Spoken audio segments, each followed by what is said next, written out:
they gave me the quickest green light that I got with the company. And it was on Wow. April Fool's Day. So I wasn't sure if they were messing with me or not, but but they had been wanting to get into the coloring book game, and this was an opportunity to do that.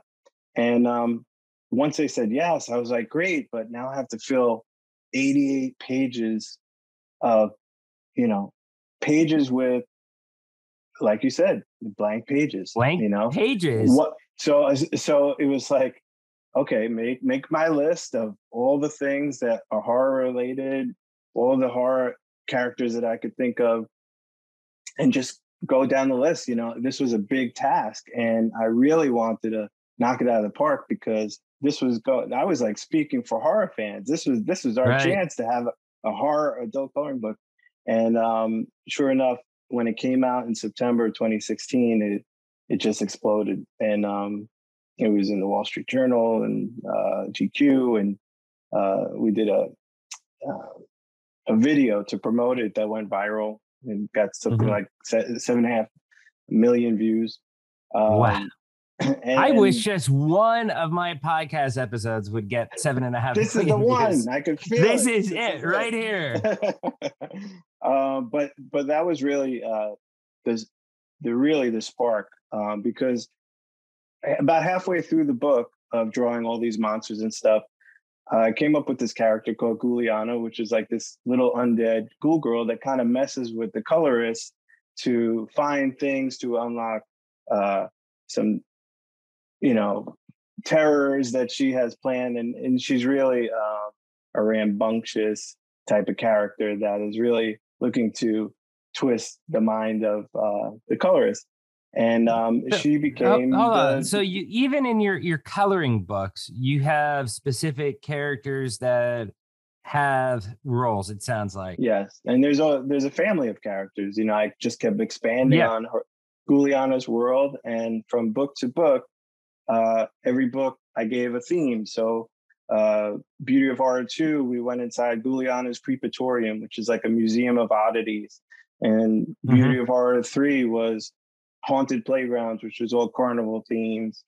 And so each one really has a theme for me to kind of sink my teeth into and really explore. Right. So with that, okay, the one question then that still remains for me, and maybe you said it and I just didn't get it, but when you're going through that design process, I mean, how did you figure out, like, hey, what are these? Okay, so I get it. You're doing the story. Okay. Doing the story is easier. But I mean, was it like a mind game for you as far as drawing the blank images or the uncolored images?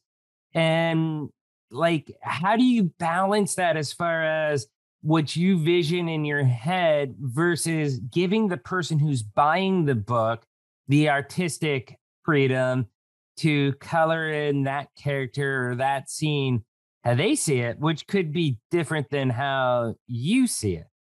I mean, does that play into it? The cool thing is I'm not a colorist by trade. I color my own graphic novels because I have to, and we could get into that later.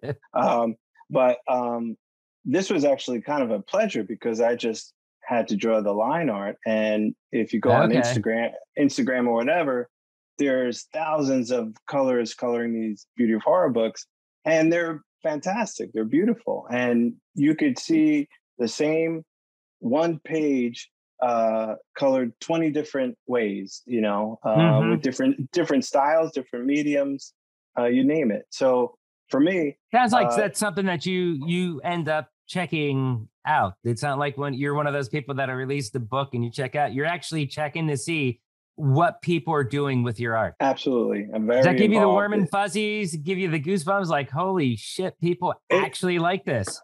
It does, because it's kind of like an art project with strangers. It's like, I'll draw this page, and what can you do with it? You get people from all over the world, Ukraine, wherever, posting up beautiful pages. And it really is a lot more interactive than writing a graphic novel, putting it out, and then meeting the fan at the occasional Comic-Con.